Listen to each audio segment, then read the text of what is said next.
உறவுகள் அனைவருக்கும் வணக்கம். மதி உள்ளார போயிடுறாங்க ரூமுக்குள்ள. சுரேஷ் என்ன பண்றாரு?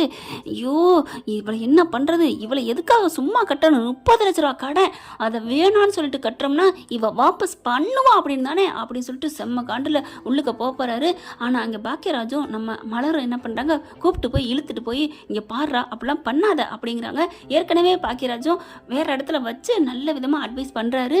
என் பொண்டாட்டி அப்படித்தான், யாருக்கும் பிடிக்கல, இப்ப அவ இல்லாம யாரும் இருக்க முடியல அப்படிங்கிற அளவுக்கு கொண்டாந்துட்டா, காலம் மாறுடா, அவ நல்லவ அப்படிங்கிறாங்களே.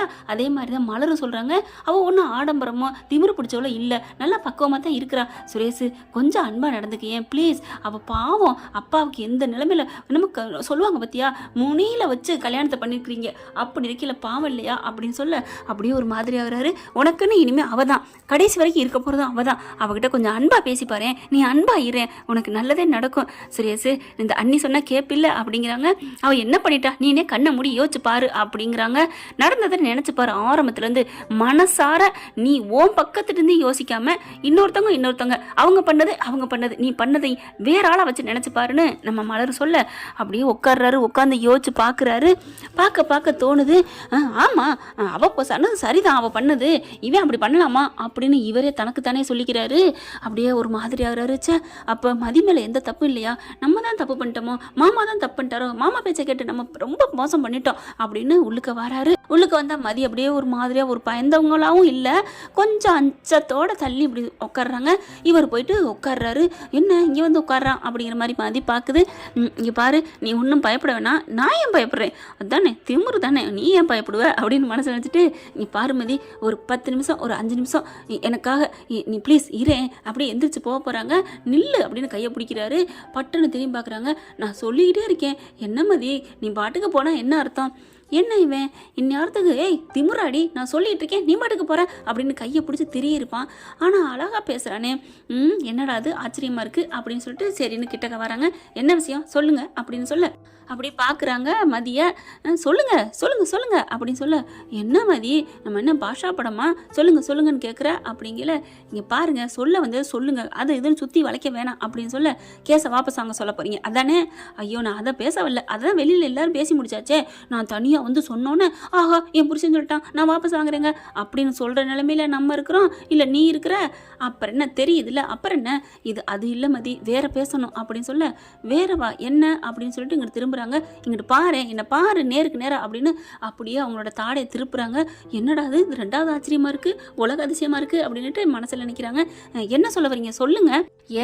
ஏமதி நான் வந்து கோமாவா பேசுறேன், நான் நல்லா தானே பேசுறேன், நீ ஏன் இப்படி சிடுசிடுன்னு விழுகிற, உங்களுக்கு ஏதோ காரியம் வேண்டியிருக்கு பம்மிக்கிட்டு பேசுறீங்க. ஐயோ மதி, காரியத்துக்காக நான் வல்ல, நீ வாபஸ் வாங்குறது வாங்காத ஓன் விருப்பம், நான் அதுக்காக வல்ல, ஒருத்தன் மனசார திருந்தி வந்து பேச வரலனா வந்தான்னா நீ இப்படியா பண்ணுவ அப்படின்னு சொல்ல, என்ன உண்மையிலே மனசு தெரிஞ்சுதான் வர்றானா அப்படின்ட்டு, சரி சொல்லுங்க நான் கேட்குறேன். அப்பா இப்படி பேசுனா எப்படி இருக்கு அப்படின்ட்டு கையை பிடிக்கிறாரு. அப்படியே பார்க்குறாங்க. அப்படி டக்குன்னு கையை விடுறாரு. இஃப் யூ டோன்ட் மைண்ட் நான் கையை தொடலாமா ப்ளீஸ் ஒரு 5 நிமிஷம் அப்படிங்கிற, சரிங்கிற மாதிரி பேசாமல் இருக்காங்க. கையை பிடிக்கிறாங்க. கையை பிடிச்சிக்கிட்டு, நான் உன் முகத்தை பார்த்து பேசக்கூட எனக்கு அருகதை இல்லை மதி, அதனால தான் உன் கையை பார்த்து உன் முகமாக நினச்சி பேசுகிறேன். என்ன பயப்புல ரொம்ப பம்முறானே அப்படின்னு நினைக்கிது நம்ம மதி. இங்கே பாரு, என்னை மன்னிச்சிரு, நான் தயவு செஞ்சு நான் பண்ணது எல்லாமே தப்பு தான், இப்போ தான் எனக்கு எல்லாமே புரியுது. ஒரு பொண்ணை வந்து நம்ம வச்ச இழுப்புக்கு வரலாம், பொண்ணுன்னு இல்லை யாருமே நம்ம வச்சதான் சட்டம், நம்ம என்ன வேணாலும் பண்ணலாம், நாம வச்சதான் அது இதுன்ட்டு என் மாமா பேச்சை கேட்டு அவர் பின்னாடி போயிட்டு நான் ரொம்ப பண்ணிட்டேன், என்னை மன்னிச்சிரு, நான் சத்தியமாக நீ வாபஸ் வாங்கணும் அப்படிங்கிற எண்ணத்துக்காக நான் இதை பண்ணவும் இல்லை, இதை நான் அவங்ககிட்ட சொல்லவும் இல்லை, என் மனசார நான் மன்னிப்பு கேட்குறேன், நீ மனசு நொந்துக்கிட்டுலாம் இருக்காத மதி, நீ ஃப்ரீயாக இரு, நான் உன்னை எந்த இதுவும் பண்ண மாட்டேன், உனக்கு என்ன தோணுதோ, வேலைக்கு போக நினைக்கிறியா போ, அம்மா வீட்டுக்கு போக நினைக்கிறியா போ, ஆனால் நான் உன்னை எதுவுமே பண்ண மாட்டேன், நீ என்ன வந்து ஒரு முரடனாவோ ஒரு கொடூரமானவனோ நீ நினைக்க வேணாம், தயவு செஞ்சு சொல்கிறேன், கெஞ்சி கேட்குறேன் மதி. பார்க்குறாங்க மதி, என்ன திடீர்னு இப்போ ஞானோதயம், ஐயோ ஞானோதயம்லாம் இல்லை, நான் வந்து 2-3 நாளாக உன்னையும் பார்த்துட்ருக்கேன், அண்ணன் எல்லாரும் சொன்னாங்க, நீ சொன்னதையும் அண்ணி சொன்னதையும் நான் நினச்சி பார்த்தேன், உன் மேலே எந்த தப்பும் இல்லை, நீ கரெக்டாக தான் நடந்திருக்கிற, நான் தான் தப்பு, என்கிட்ட தான் ஆரம்பத்துலேருந்து எல்லாமே தப்பு இருக்குது, என் மாமா பேச்சை கேட்டதான் தப்பு, என்னை மன்னிச்சிரு அப்படின்னு சொல்ல, அப்படியே மதி பார்க்குது. அப்படியே பார்த்தோன்னே என்ன இவன் நடிக்கிறானா, இதெல்லாம் சொல்லிவிட்டு, ஏய் இப்படி சொல்லுவேன் நினச்சியாடி, சொல்ல மாட்டேன்டி, அரைச்சேன்னு வச்சுக்கேன், மூஞ்சில குத்துனேன்னு வச்சுக்குவேன், நீ என்ன பெரிய அழகியா, நீ என்ன இவ்வளோ அவங்ககிட்ட வந்து காலில் விழுந்து கெஞ்சி கிடப்பாங்களா, அச்சோ, இப்படி நினச்சி பார்த்தா கற்பனை ஐயோ கொடூரமாக இருக்கே. வேணாம் சாமி வேணாம், இவன் அன்பாவே இருக்கட்டும், இப்படியே இருக்கட்டும், அன்பா இல்லாட்டியும் பரவாயில்ல அப்படின்னு மதி நினச்சி பார்க்குறாங்க. இவர் பார்க்குறாரு, என்ன மதி ஏன் என்னாச்சு அப்படின்னு கேட்க, ஒன்றும் இல்லை அப்படிங்கிறாங்க. என்னை மன்னிச்சிரு. சரி சரி நான் மன்னிச்சிட்டேன், கையை விடுங்க அப்படின்னு கையை விடுறாங்க. அப்பா இப்போதான் பாரமே நீங்குச்சு. ஏன் ஏன் ஏன் அப்படின்னு கேட்குறாங்க. எனக்கு மனசு போட்டு அழுத்துக்கிட்டே இருந்துச்சு மதி, என்னை மன்னிச்சிரு. நான் போகிறேன், நான் போய் வெளியில் போய் படுத்துக்கிறேன். வெளியில் போய் படுத்து அப்புறம் அவங்க அப்பா அவங்க அம்மாவும் ஏய் மதி எதுக்கு என் பிள்ளைய வெளியே அனுப்புனேன் அப்படின்னு கத்துறதுக்கா? அப்பெல்லாம் அவங்க கத்த மாட்டாங்க. ஏங்க எனக்காகவே குரல் கொடுத்தாங்க, உங்களுக்காக கொடுக்க மாட்டாங்களா என்ன? ஓ அப்படி சொல்ல வரியா? ஆமாம் நீங்கள் முதல்ல இங்கே படுங்க அப்படிங்கிறாங்க. சரின்னு சொல்லிட்டு போர்வையும் தலகாணியும் எடுத்து கீழே எடுக்கிறாரு. ஆனால் எங்கே எதுக்கு எடுக்கிறீங்க அப்படின்னு கேட்க, கீழே போய் படுக்கத்தான். அதெல்லாம் ஒன்றும் தேவையில்லை, இவ்வளோ பெரிய கட்டில் 2 பேர் தாராளமாக படுக்கலாம் அப்படிங்கல. மதி என்ன சொல்கிற அப்படின்னு கேட்க, நீங்கள் அந்த பக்கம் படுத்துக்கோங்க, நான் இந்த பக்கம் படுத்துக்கிறேன் அப்படின்னு சொன்னோன்னே சரி இதுவும் நல்ல ஐடியா தான் அப்படின்னு நினைக்கிறாரு. ஆஹா வேணாப்பா இவகிட்ட அப்படின்ட்டு, இல்லை மதி நான் கீழே போய் படுத்துக்கிறேன்னு போய் படுக்க போகிறாரு. போர்வையும் விரித்து தலாணி விரிக்கிறாங்க. நான் சொல்கிறேன்ல ஹலோ ஹலோ அப்படின்னு பின்னாடியே வராங்க. டக்குன்னு தலாணி தூக்குறாங்க, போர்வை எடுக்கிறாங்க.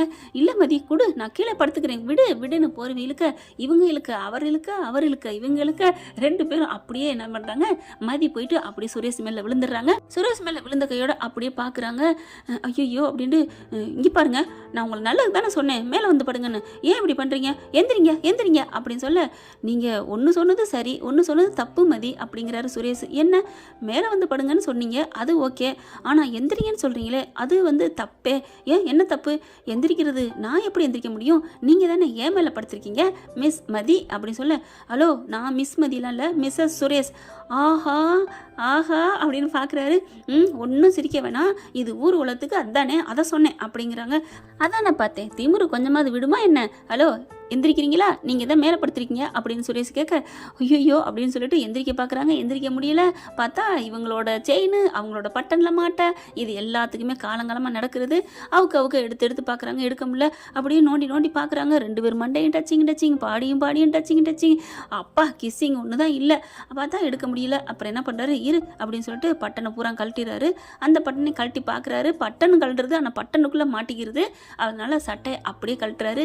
சட்டையை கழட்டிட்டு அப்படியே பனியனோட எம்டி மேலே பார்க்குறாங்களா, அப்படியே இவங்க திரும்பிக்கிறாங்க. மாதிரி ஹலோ ஹலோ என்ன வெக்கப்பட்டு திரும்புறீங்களா இல்லை என்ன பிடிக்காமல் திரும்புறீங்களா? நானும் பனியன் போட்டிருக்கேன் சும்மாலாம் இல்லை அப்படின்னு சொல்ல, நான் ஒன்றும் அப்படிலாம் சொல்லலையே, உங்களுக்கா ஏங்க அப்படிங்கிறாங்க. ஐயோ உன்ட்டெல்லாம் பேச முடியாது போ அப்படின்னு சொல்லிட்டு சட்டையை பிடிச்சிக்கிட்டே இருக்காரா. எப்படி போகிறது, சட்டையை விட்டா தானே. பார்க்குறாங்க, என்ன இவ்வளோ கிட்டக்க குனிஞ்சிட்டு இருக்க அப்படிங்கிற, அட சட்டையை விடுங்க. ஓ சாரி அப்படின்னு சட்டையை விடுறாரு. ஆளை பாருங்க, சட்டையை பிடிச்சிட்டா அப்புறம் என் செயினை நான் கழட்டியாக கொடுக்க முடியும், நீங்கள் சட்டையை கொடுத்த மாதிரி அப்படின்னு சொல்லிட்டு சட்டையை கழட்டி அப்படியே வாங்கிக்கிட்டு போய் உட்காடுறாங்க. அதுக்கப்புறம் கழட்டி பார்க்குறாங்க, கழட்ட முடியல. ஐயோ நல்லா சிக்கிக்கிடுச்சே அப்படிங்கவும் எந்திரிச்சு வராங்க. அவர் சுரேஷ் தாங்க எந்திரிச்சு போகிறாரு. போயிட்டு இரு நான் பார்க்குறேன் அப்படின்னு சொல்லி கிட்டக்க போயிட்டு அந்த பட்டனை அந்த முடியை எடுத்து விடுறாரு. எடுக்க முடியல. இப்போ என்ன பண்ணலாம், பேசாமல் இது வச்சு கட் பண்ணிடுவோமா அப்படிங்கிறாங்க. வேறு வழி அதுதான் பண்ணணும், இல்லைன்னா தாலியை செயினை கழட்ட முடியுமா என்ன அப்படின்னு போயிட்டு எடுத்துகிட்டு வந்து அப்படியே கட் பண்ணி எடுக்கிறாங்க. எடுபட்டுருதுங்க. முடி மட்டும், அதாவது அவங்களோட முடி மட்டும் எடுபடுது. செயினும் அது அப்படி தனியாக உள்ளுக்குள்ளே மாட்டிக்கிட்டு இருக்கு. அதுக்கப்புறம் எடுத்துடுறாங்க. அப்பாடா அப்படின்னு சொல்லிட்டு போய் படுக்க போயில, இங்கே பாருங்கள் மறுபடியும் பிரச்சனை வேணாம், மேலே வந்து படுக்கிறீங்களா அப்படின்னு மதி சொல்ல, வேறு வழி இல்லை ஐயா போல் மேலே போய் படுத்துக்கிறது. ரொம்ப சந்தோஷமாக இருக்காரு. மனசுக்குள்ளே ரொம்ப பூரிச்சு போகிறாரு. பரவாயில்லையே அண்ணனும் அண்ணியும் சொல்லி அன்பா பேசுன்னு சொன்னாங்க, அன்பா பேசுனா நல்ல ரிசல்ட் கிடைக்குதே அப்படின்னு நினைக்கிறாங்க. மதி அப்படியே பார்த்துக்கிட்டே தூங்கி போகிறாங்க. நல்ல வரத்தான் இருக்காருன்ட்டு காலையில் எந்திரிக்கிறாங்க. மலர் வராங்க. மதி வா அப்படின்னு சொல்லி கூட்டிகிட்டு ஓடுறாங்க. என்னாக்கா என்னாச்சு இல்லை ஏதாவது ஒர்க் அவுட் ஆனிச்சா? என்ன ஒர்க் அவுட்டு, ராத்திரி ஏதாவது? ஐயோ ஏன் கேட்குறீங்க, ரொம்ப அப்படியா, வாழ்த்துக்கள், கை கொடு, அப்போ போய் குளிச்சுட்டு வா. ஐயோ போக்கா, நீ என்னக்கா நீ அப்படி சொல்ல, என்ன மதி அப்போ நீ தான் சொன்ன, ஐயோ அது வேற இது வேற, என்ன மதி சொல்கிற, நடந்தது என்ன தெரியுமா அப்படின்னு நடந்ததை சொல்ல, வா அப்போ டச்சிங்கா சூப்பர், அப்போ கை கொடு, இதுவும் ஒரு ஸ்பெஷல் தான், போற்றப்பட வேண்டிய விஷயம்தான், பாராட்டணும் அப்படின்னு கை கொடுக்க, ஐயோ அக்கா விடுங்க அப்படிங்கிறாங்க. என்ன மதி இப்படிலாம் பேசுகிற, அப்போ என் குழந்தை இப்படிலாம் பேசுச்சா? ஆமாம் என்னன்னு தெரியல, ஆச்சரியமாக இருக்குது, அண்ணா அண்ணியெல்லாம் சொன்னாங்கன்னு சொன்னார். அப்படி என்ன சொன்னீங்க? நாங்கள் உண்மையை சொன்னோம்மா, நல்லதை சொன்னா கேட்டுக்கிறாளா என்ன? நான் தான் சொன்னேன்ல சுரேஷ் நல்லவன்னு, ஆனால் விட்டுறாத, கொஞ்சம் விட்டேன்னா அப்படித்தான், அப்புறமா நீ கொஞ்சம் பக்குவப்பட்டு அவன் என்ன சொன்னாலும் எஸ் மட்டும் சொல்லிட்டு போ. அக்கா என்னக்கா, மதி பிடிக்கிற வரைக்கும் ப்ளீஸ் அப்படி அப்படிங்கிறாங்க. சரிக்கா பார்த்து பேசிக்கிறேன், நான் பார்த்து நடந்துக்கிறேன் அப்படின்னு சொல்ல மதி அப்படின்னு கூப்பிட அந்த வந்துட்டேன் அப்படின்னு வேகமாக ஓடுறாங்க. அப்படியே கிண்ணத்தை வச்சுட்டு நறுக்க சொல்லி கொடுக்குறாங்க. கத்திரிக்காய் தக்காளியை பூண்டெல்லாம் உரிக்க சொல்கிறாங்க. பார்த்தா அப்படியே போட்டு போகுதா. மதி என்ன போட்டு அப்படியே ஓடுற? அக்கா சொல்லே மந்திரம், நீங்கள் தானே சொன்னீங்க அப்படியா அட்ஜஸ்ட் பண்ணி போன்னு, அதான் ஓடுறேன். அடிப்பாவி மோளே, எனக்கு சொன்னது எனக்கே ரிவிட் எடுத்துட்டாலே அப்படின்னு மலர் நினைக்கிறாங்க. என்ன ஃப்ரெண்ட், இப்படிலாம் போய் 2 பேரும் ஒன்றா இருந்தால் பார்க்க நல்லா தான் இருக்கும். பார்க்கலாம், அந்த டைரக்டர் உடனேவா சந்தோஷத்தை கொடுப்பாரு நம்மளுக்கு. தேங்க்யூ. இந்த வீடியோ உங்களுக்கு பிடிச்சிருந்தா தயவு செய்து லைக் பண்ணுங்க. இன்னும் அப்டேட்ஸ்க்காக சேனலை சப்ஸ்கிரைப் பண்ண மறக்காதீங்க. நம்ம கிட்ட இருக்க எல்லா சேனல்ஸோட லேட்டஸ்ட் வீடியோ அப்டேட்ஸ்க்காக மேல ரைட் சைடுல காட்டுற லிங்கை கிளிக் பண்ணி வாட்ஸ்அப் குரூப்ல ஜாயின் பண்ணுங்க. உங்களிடம் விடைபெறுவது நான் உங்கள் மெஹர்.